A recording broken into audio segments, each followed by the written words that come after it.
zënja drejtuese e seancës. Në fakt, nuk merrem me asnjë debat personal me ministrën, se po tisha për të marrë, kisha marrë dhe kisha lexuar këtu në fakt zënja ministre ato që kanë aluduar media ditët e fundit, po nuk merrem fare me ju. Besoj që sot qytetarët shqiptar kanë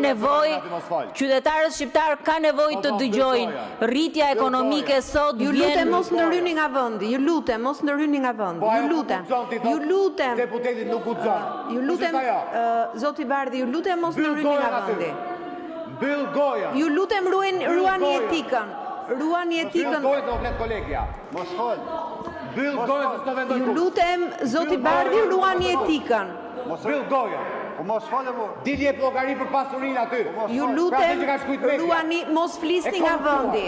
E korruptuar. Dilje llogari aty. Zoti Bardhi, dilje llogari.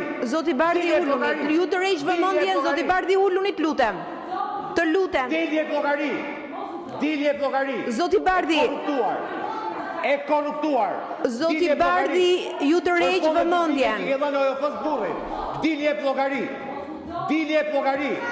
Atëherë zoti Bardhi, ju të rreq vëmendjen. Jo, zonja Të lutem zonja Tabaku, do përfundoni? Doni të prishni seancën me çdo kusht? Unë jam duke folur se dua ta prishim seancën. E treta herë që merrni fjalën, ju lutem përfundoni. Flas sa herë kem nevojë të flas, po duhet llogarisni kohën. Përfundoni. Së pari një herë unë besoj që ministrat kërkojnë ndjes, sepse këtu kërcënime guxoni nuk bën askush në sallën e kuvendit. Kërcënime guxoni dhe nuk guxoni nuk bën